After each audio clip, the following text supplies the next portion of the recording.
Welcome to Unstitching ADHD Urban Ed Talks, the space where we challenge deficit-based thinking, untangle myths about ADHD, and reimagine what school can look like when we design with, not against neurodiverse learners. I'm your host, Dr. Stanley Ekiyor. Today's conversation sits at the intersection of urban education, leadership, equity, and possibilities. Our guest is Katie Trepanier, educational leader, school administrator, parent, founder of KTB Innovative Solutions, and a doctoral candidate in educational leadership at the University of Rochester. Katie has nearly 20 years of experience across urban school systems with deep expertise in project and nature-based learning, school transformation, and leadership. Katie, welcome to Unstitching ADHD. It's truly an honor to have you here. Thank you, Stanley. It's good to be here. I really appreciate you.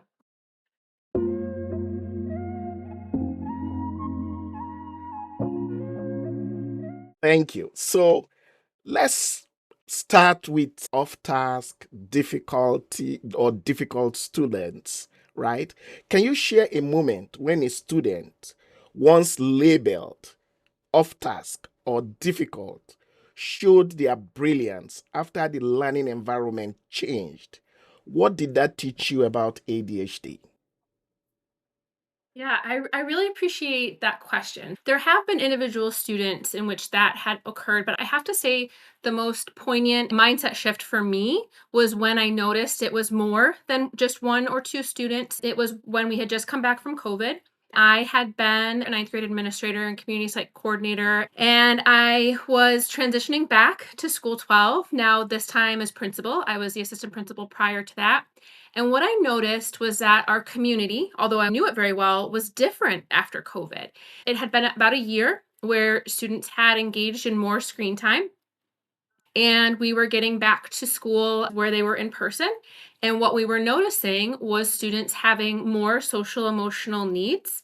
And something in my reading about ADHD, and please, correct me if I am incorrect with this fact, because you are definitely the expert in ADHD, not me. But what I noticed in my reading about ADHD is that students are being diagnosed later, 12 to 17, which means that in elementary school, we're often with students that are undiagnosed, and we are tasked with making sure that they are leaving us on grade level, ready for the next grade, as well as world ready. We have to teach as if all students need to be engaged. That was my big awakening, that we had a large group of students, most students, honestly, that had some social emotional needs, and boredom was something they were experiencing because they were now in person and not on screens. That need for more movement and being outside really kind of sparked in me understanding more the neurodivergent learner, as well as all learners, and how we can engage students in a deeper way.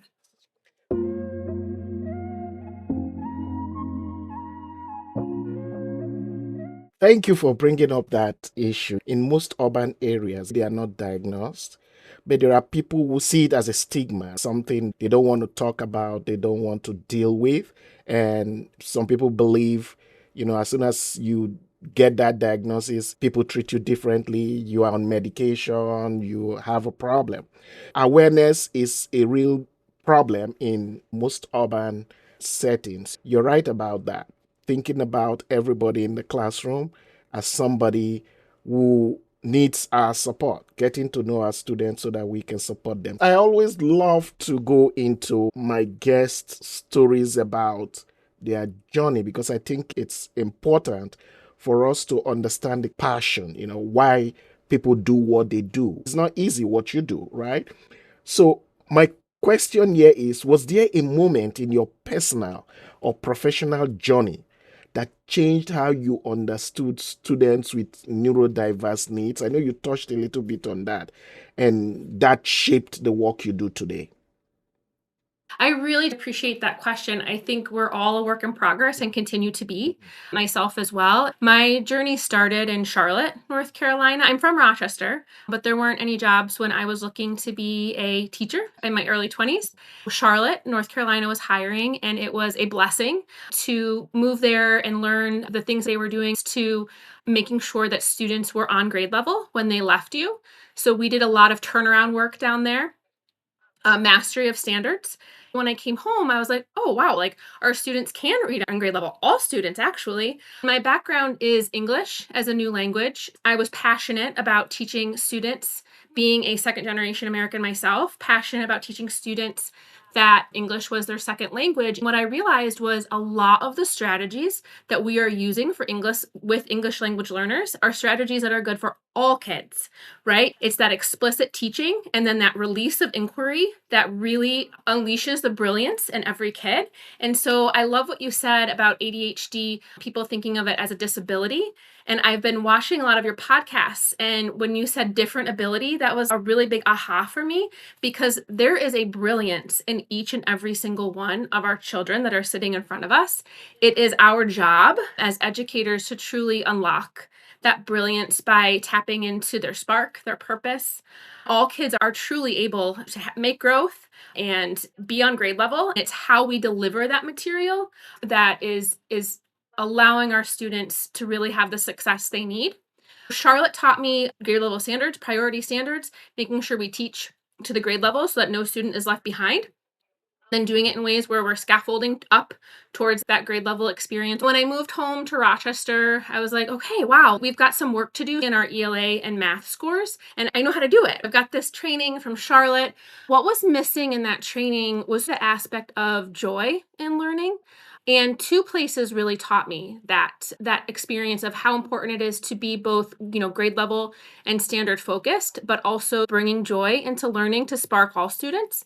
In the depths of COVID, kids would be walking to school because they were so excited to partake in the pathways that were opening up for them. As a ninth grade administrator, all students experience 4 different pathways in career and technology education, and then they get to choose which one sparks them the most. In the cafeteria, they would be bringing up these projects they were working on that were connected to each other. In this bleak state our world was in, we had so much joy coming out of CTE, and it made me think about the possibilities of how can we bring this, down to elementary school and middle school so that by the time students were ready for high school, these CT opportunities were readily available for them, because there is a misconception that CTE is not tracked towards college. It certainly can be. In the case of Edison Tech, they have PTech, which is cybersecurity, and other exciting ways that kids can get engaged in technology and projects that actually has them leave with their associate's degree on track for merging into a 4-year college. Thinking about our students being world ready, not by the time they get to high school, but really earlier, made me rethink how we approach standards-based and priority standards learning and how we ignite that purpose and spark in kids early. When I got back to school 12, the following year, 2021, it was still COVID. I mean, we all kind of were like, COVID's done, but really it wasn't, Yeah. right? We were still 6 feet apart. We were still not able to engage fully. Most of our meetings with adults were online at that time. If we wanted to engage and connect, which I think is really important for neurodivergent learners and all learners, we had to think outside the box. You said something interesting, and you said an expert in nature-based learning. I would say I am not an expert in nature-based learning, but I did have exceptional partners that were experts in nature-based learning to bring that type of learning experience to our kids.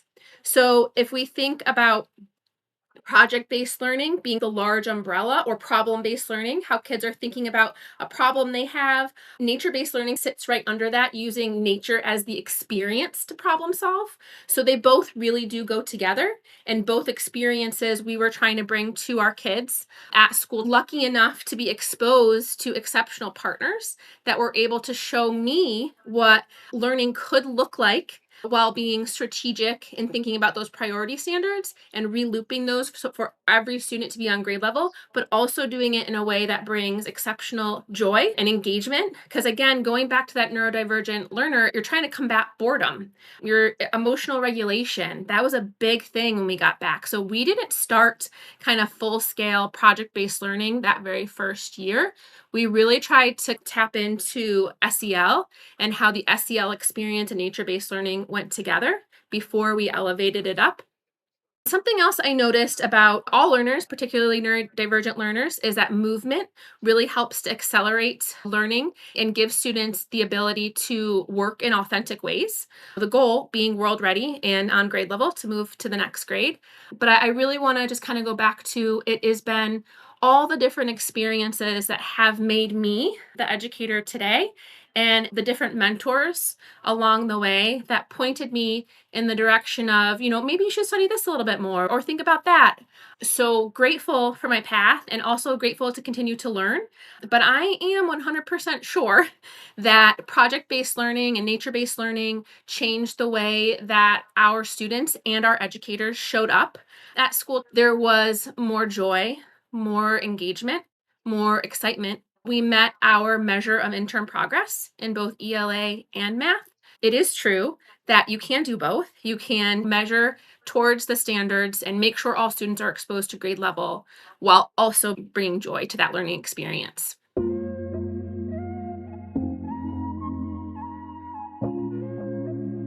Thank you. You see, you're so humble. When I use the word expert, I did that intentionally because most times you will not be passionate about something that you have not been exposed and embraced. You had mentors, but there are people who still, with all that, will say, this is not where I want to go. So the, I'm using that term because you embraced it. You put it into practice. You saw the result in an environment that you had some control over. So that gives you that expertise in your business. What you're doing right now, you're replicating things like that. You're getting people to see the beauty of it. So you are an expert, whether you agree or not. So that's beautiful. You're hitting on a very important point. How do we create an environment where everybody wants to be? You answered the next question I would have asked you about nature and based learning. Now, let's talk about assumptions. You were a leader that had so many adults that you supervised to get things done. Have you seen a moment when adults had to unlearn assumptions about attention or behavior? And if yes, what changed? I think that's education and it's constant. Mhm, It makes me think of John Hattie's work where he talks about collective efficacy.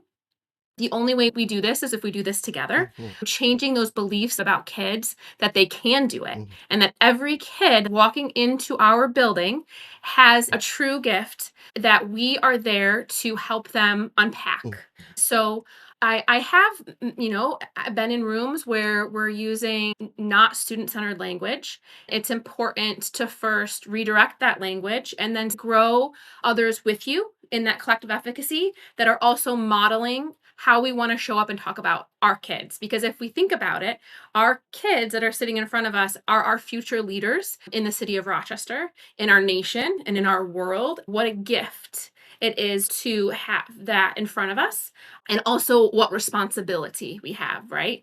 So I think about the professional development we had to do in order to get to full scale nature based learning and project based learning. It was really embracing the idea. I give Denzel Washington all the credit for this, but fail forward. His TikToks about failing forward were truly like when we got back from COVID, like, we're going to try it. This is a different time and all we can do is try. So let's give it a try. If we fail, it's okay. We're failing forward and there is no failure here. It's learning for all of us as adults and as kids. So if we can embrace that first, we're going to help our kids embrace that. And then also knowing that when we're doing this work can't be done singularly, and we are all leaders. When we're thinking about launching project based learning in our classrooms, the teacher is the expert, the teacher is the leader, the teacher is then becoming the facilitator and releasing to the students as leaders. We literally had t shirts that said, "Fail forward, we are all leaders." So we never forgot that it's okay to embrace the imperfect, because it is the messy middle that produces magic. So, as groups of people, if we can embrace that messy middle, we're going to be able to have our students also embrace that messy middle, because life isn't perfect. People aren't perfect. What you can create in that embracing is teamwork, collaboration, and students that are also ready for that teamwork and collaboration when they leave you, whether it's elementary to middle or middle school to high school, thinking about how we teach our students to embrace that role of leadership in their individual brilliance. That's why it's so important to unpack their individual brilliances early. So having them think about others within their vicinity, what their brilliances are, and how they can work together to create something bigger. We all come to the table with gifts, but not all gifts. How are we getting all gifts together to truly create the experience we want for our kids in education, which is well-rounded diversity of thought, diversity of people, diversity of language, but also comes to that celebration piece, ensuring that we celebrate each other as adults and model that, and then celebrating our children and having our children celebrate each other.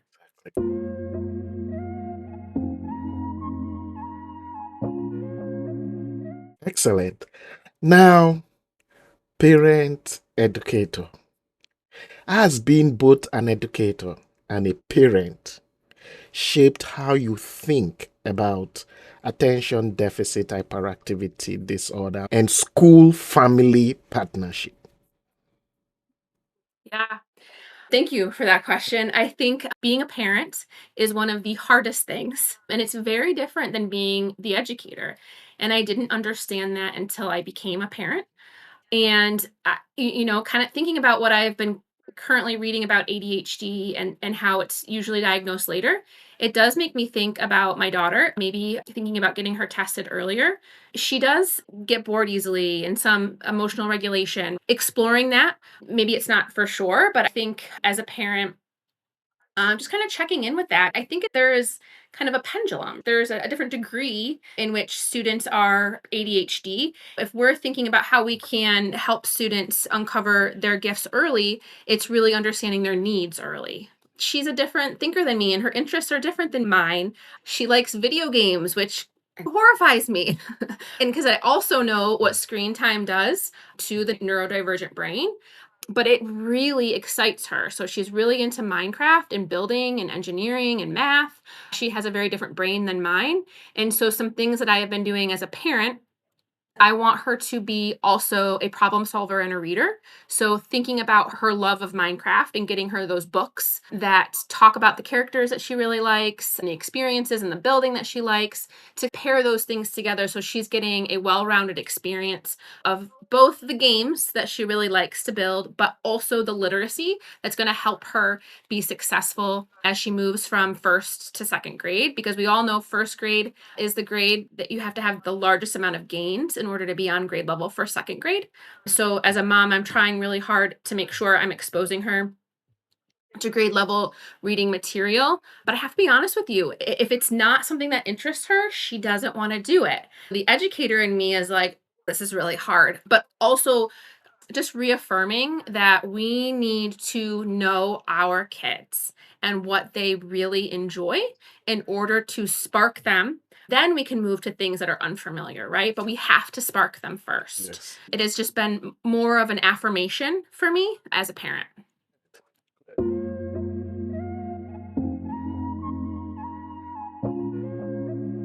Is there any person out there that doesn't spend more time on things they are interested in? Everybody gets really excited and gives their 100% if it's something they're interested in. So, understanding that people do things differently, the brain works differently, and knowing what interests a kid or an adult, to me, is the first step to solving the problem. Because just like you described, with your daughter, okay, I'm giving her this because I'm thinking about this, the educator in you playing those games, right? Okay, I'm going to, so that I spread it out. And now you are using our interest to design what you want her to do towards where you want her to go. You see that? It's just brilliant. I love that.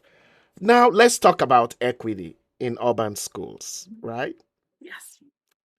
How does ADHD intercept with equity in urban schools, and where do systems, because you were involved in systems, transformation, leadership in different capacities, right? Where do systems most often fall short?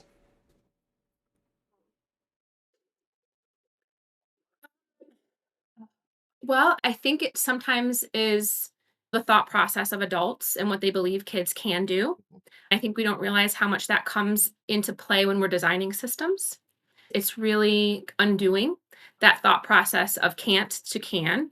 I really loved listening to your session with Sandra Orden and multi-tiered systems of supports, because that is like the plate on which all other systems fall on top of, including project-based learning and nature-based learning.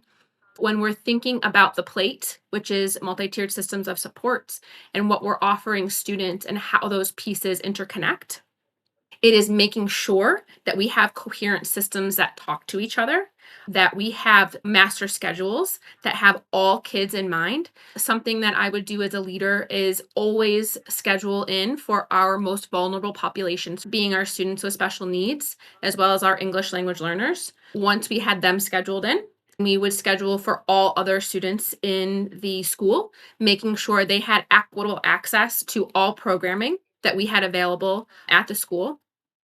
Thinking about project-based learning, when it first started, it was for the exceptional student, the student that was scoring above grade level. But it was something that we all, as leaders and educators at School 12, felt like this is really something that needs to be available for all kids. So our very first project-based learning experience was pre-K through 8th grade. And we partnered with a company called PBL World out of California. We were tapping into the identity of the school, which sat on the land of Frederick and Anna Douglass. Before we could continue the systems work that was important to us, we had to truly know who we were. So, identity in that system was important. We spent that next year as a school, school wide, all kids having equitable access to project based learning and the professional development for the teachers, so that all kids pre-K through 8th grade got their very first experience, which is what is called a slice of project-based learning that starts with a challenging problem or a question. Our question was, why is our school named after Anna Murray Douglas? That was the very first system that we did pre-K 8 that wove in professional development for all teachers, not just classroom teachers. It included English as a new language teachers and our special education teachers. All teachers got that professional development as well as teaching assistants. And then it moved to really thinking about our students in the MTSS process of what do they need? So, where is a student right now in MTSS? Because a student is never tier 3. They are maybe currently experiencing some tier 3 needs, right? So that was really important to us as we were moving students through the project based learning experience, the everyday things of school. We were looking at what they needed in the moment, giving them the scaffolds and supports they needed in the moment, and then constantly coming back to, is that still what they need, or do we need to do something different? I think where we fall short in systems is that we put a system in place and we don't think of it as being iterative or flexible. We as people are not one cookie cutter thing in one time forever. It is really knowing where the need is, what subject area or what particular skill, getting them the supports they need, the scaffolds to experience that grade level, and then assessing, where are they? Progress monitoring. Are we at a new point? Like, what else is needed to get them to the next space? I feel like systems fail our kids when they aren't flexible and iterative, and we're not thinking about those theories of change data wise, and constantly refining our practice. So our kids aren't coming to us with problems. We are sometimes creating those problems because we are not as flexible as adults to address the needs they have in that moment. Embracing a good theory of change model that starts with collaborative work and how we're organizing for that collaborative work, having rich, deep conversations, unpacking the standards together, and then moving through the cycle of examining work together without judging each other. Because if we're truly in this work for kids, it's not about us, it's about them and what the student centered need is. And that's why it's called a student centered problem, right? What's the problem? And then what is our problem of practice that we're going to do and collectively to refine our systems and our practice so students can have exactly what they need. Systems are everything. It is the systems level that will move us to the next level for kids. So if we can think deeply about the systems that are in place, why they're in place, and if they work, keep them, refine them. And if they don't work, what can we do to dismantle them in order for us to have an educational system that works for all kids? I,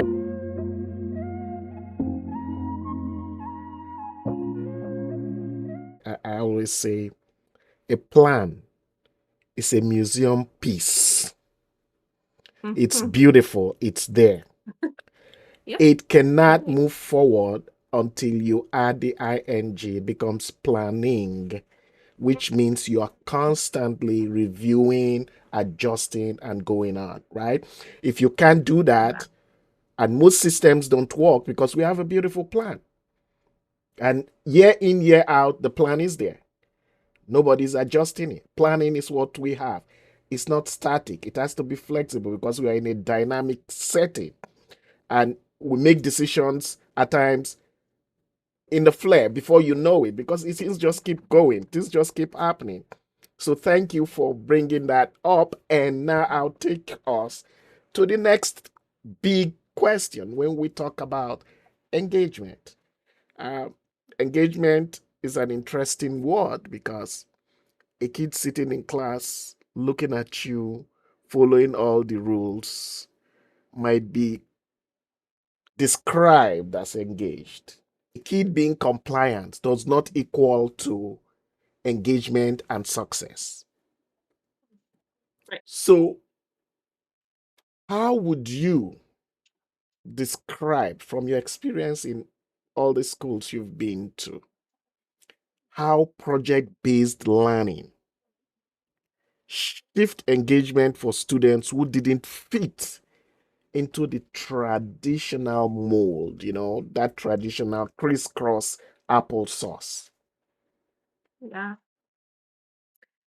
I think you're absolutely right. I believe that our higher ed is changing. When I was in higher ed, it was much like classroom management and make sure your kids are compliant. And what I realized was, and I did learn this in Charlotte, North Carolina, we were looking at the model after Ron Clark and how all kids are engaged, especially in a call and response. No longer do we want students to raise their hands. We want to know that all kids' brains are firing, not just a couple that have their hands raised. Looking at the Ron Clark model and the call and response and engaging all kids, a really successful classroom isn't one that's quiet. It's one where it has intentional student discourse around the subject area, the standards, the learning target on the board. It is the ones that have that really intentional discourse that are the most successful. And so sometimes, as a principal or even a teacher walking in, it might feel a little uncomfortable. But again, that's the messy middle. And if all kids are talking about learning,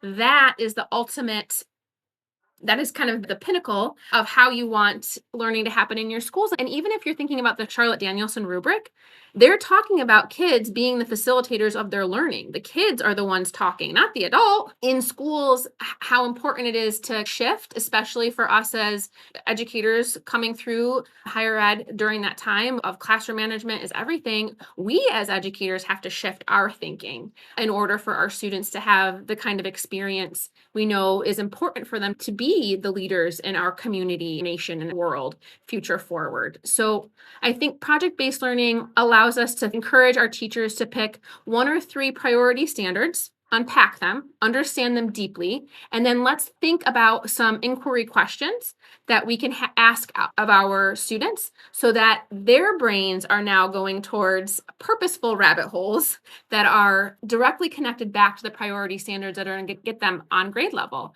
So it's that authenticity that the students are bringing of their research to that learning that really ignites and engages them.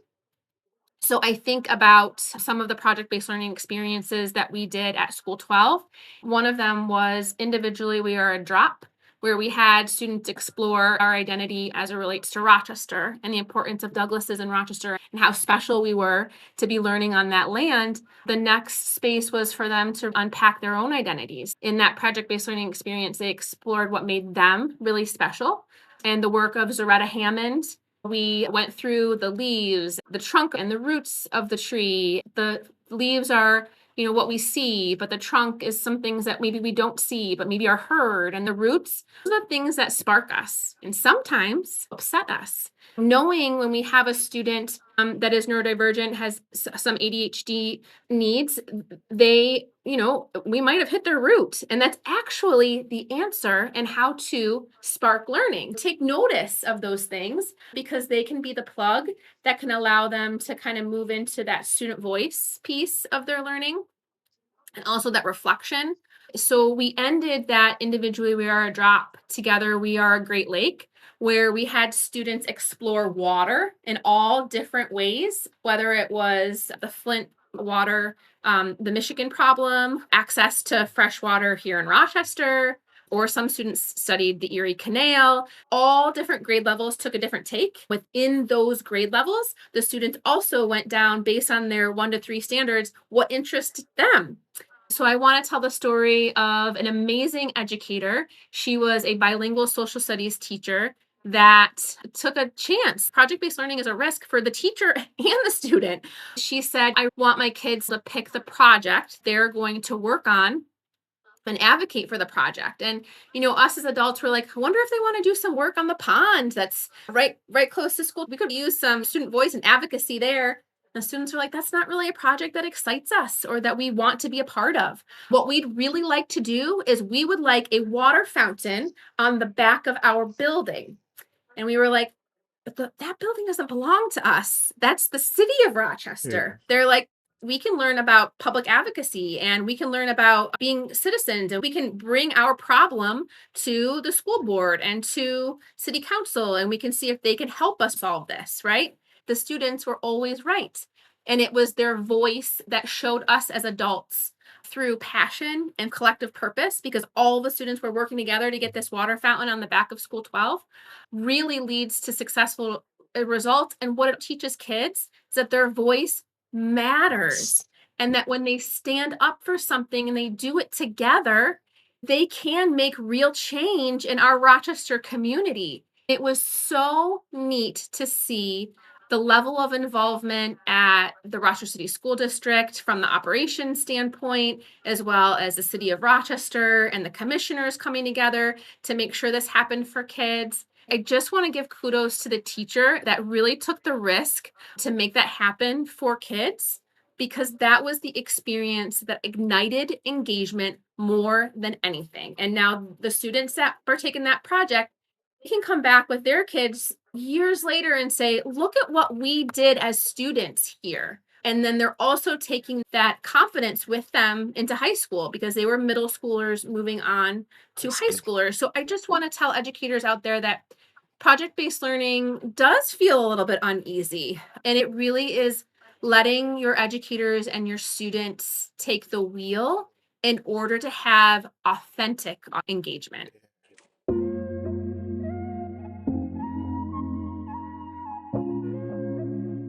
Thank you. The next question I was going to ask you, because you're so right. I picked some things that caught my attention that you were talking about. First, schools should not be quiet environments. I always say, if you want a quiet environment, the cemetery is there. Go there, it's quiet, right? But if Yes. you're in Right. school and you Yeah. expect you're teaching kids Mhm. critical thinking, then you should Yes. expect critical questions. If the Yes. thinking is supposed to be outside the box, the questions are going to be outside the box and they will be uncomfortable at times. It's okay Mhm. because that is how we begin to think about possibilities. If the questions don't come, you don't think about possibilities, right? Thank you for that. Now, my next question, which you have touched on, is there are educators listening to you right now, leaders listening, and it's a problem having these kids. What will be one realistic shift school leaders can make to better support students with ADHD from experience supporting all kids? Well, I have to be honest with you, Stanley. You taught me this. My first teaching job in the city of Rochester was at School 23. You would come and help us with students that we hadn't yet tapped into their brilliance. You would come with ideas for behavior management plans, but the idea wasn't coming from you. You asked the students what they liked, you asked the students who they were, you asked the students where they wanted to be. And so I truly give that to you and thank you for showing us that it is really that intentional understanding of each student and what sparks them that helps us as educators to see each student for who they are. Yes. You can't teach unless you love what you're doing. You can't be a principal unless you love what you're doing. In order to love what you're doing, you have to truly appreciate and love all of those around you and what they bring to the table: students, teachers, teaching assistants, custodians, and everybody who is there with you. And I think that it is important to kind of go back to that teaching you showed me, get to know your students deeper. There was also an amazing principal at School 23 that I learned that in the data dashboards, we'd have reading and we'd have math. We'd have the scores that the students had in reading and math, and he did something different. He's had a student interest survey. As we think about pre assessments in math and ELA, he had a pre assessment in your interests. So when teachers, were inputting the data, they were also asking questions of students of what really made them feel engaged Yeah. at school and at home. When pulling students authentically into the learning to affirm what they loved, to make the learning meaningful, we knew who they were from the moment they walked in the door from their mouths. I give a lot of credit to the principal at 23 at that time for making me think differently about how important it is to build those relationships first before you can think about grade level ELA and grade level math and grade level science. Like, you got to know your kids. So I think that's the big takeaway for me. And I learned it from you and also the principal at 23. Thank you so much, KTB. That is something that you have put in place Yeah. to share this knowledge, this expertise, and help us achieve the possible.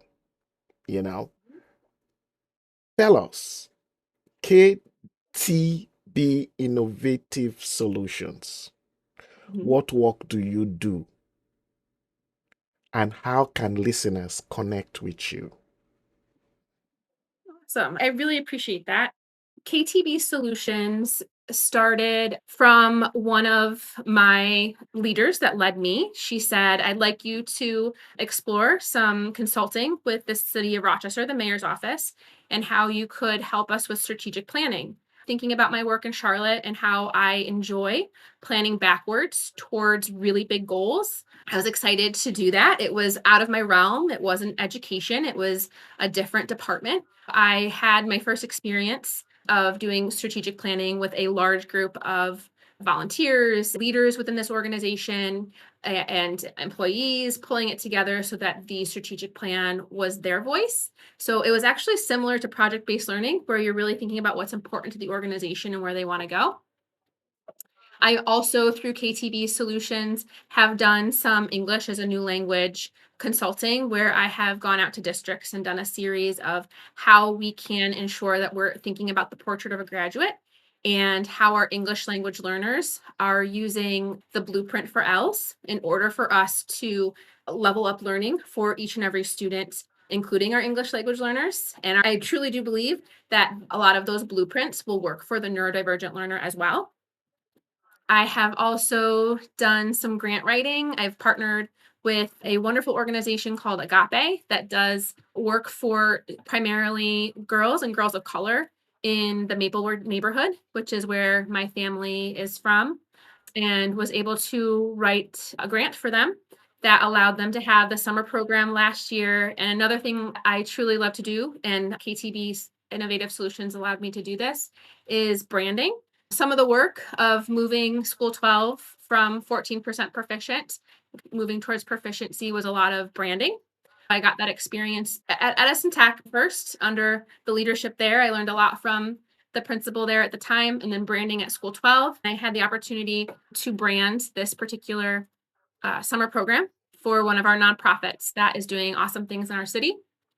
Most recently, I am doing project-based learning with teachers across multiple counties in our area regarding the history of Rochester, and something that I truly think is a big part of project-based learning, which is site-based learning. We are so lucky to live where we live. History lives with us here in Rochester. Currently taking teachers and educators on a journey diving into the curriculum of Anna Marie Douglas, the Douglases, Harriet Tubman, ancient Africa, which is often left out of our sixth grade curriculum, and weaving that together so that a group of teachers that want to do this as something extra, embedding it into their everyday, right? Extra for them, but embedding it, because that's the important part, is that PBL isn't something extra. It truly is embedded in what you do every day. Having them have that experience, working with some local tour guides that really know how to bring history alive. You talked about cemeteries earlier. One cemetery that we went to was Mount Hope Cemetery. The stories that we can learn from those that have come before us, the leaders that have come before us, truly live all around us. So we started some of our learning there. Moved on to the Susan B. Anthony House and the site of the Douglases on South Avenue, as well as at Alexander Street. KTB Innovative Solutions is a place of thinking about priority standards and students learning on grade level, but also doing it in a way that joy and engagement are taught through site-based learning. I also continue to partner with the nature-based learning experts that brought that exciting learning to School 12, where, and I have to give honestly, the credit for the start for me for nature-based learning to the parents at School 12. They wanted their kids to be outside more. And as a turnaround principal trying to move the ship of proficiency, I was like, okay, how are we going to do this outside the box? Because we need students to be learning while also outside. I was blessed to come in connection with Rochester Ecology Partners and an outstanding nature-based learning coach who did the work and lifted that for kids. I remain connected to them and their work, continuing those partnerships that have been fruitful for kids, as well as lending my own talents of strategic planning. Site-based learning and project-based learning has been my battery and my spark. When the everyday gets tiring, this is the work that excites us and keeps us awake and keeps us going. It's the work of really making sure that our students know how brilliant and important they are living and learning in Rochester, and the greatness that lives within them, the leadership we believe in them, and what's coming forward for them in the near future. It really is something I have enjoyed doing alongside being a school administrator and weaving in these passions at the same time. Yeah, I can see the passion. Thank you for all you do. Do you have a website people can go to, or if they want to reach you, your email, so that those who are listening and are like, yeah, that's what I've been looking for, can get to you. Absolutely. I don't have a website yet, but I do have a Facebook Okay. page. It's KTB Innovative Solutions. I also am on LinkedIn under Katie Trepanier, and you can message me within LinkedIn. And I also have an email. It's Kathleen, KATHLEEN, like boy, dot Trepanier, TREPANIER, at gmail.com. I would love to hear more about the work folks are doing in Rochester and outside of Rochester as it relates to project-based learning. Thank you so much, Stanley, for this experience. It has filled my bucket this afternoon. Thank you so much. Appreciate that. So, Eddie, thank you for sharing your leadership, your lived experience, and your heart with us today. This conversation reminds us that ADHD is not a deficit, it's a call for better design, deeper listening, and braver leadership. To our listeners, if this episode resonated with you, take a moment to reflect on one assumption you may need to unstitch about attention or behavior, and one small shift you can make in your own context. Be sure to subscribe. Share this episode with a colleague or leader who needs to hear it. And join us next time on Unstitching ADHD Urban Ed Talks. Katie, thank you for your expertise and your insightful contribution to this show today. Thank you so much, Stanley, for the opportunity. This was a wonderful experience for me as well. Thank you. Remember, the sun is always behind the clouds. It will shine for those who are patient and persistent. I'm Dr. Stanley Ekiyor. Thanks again for listening.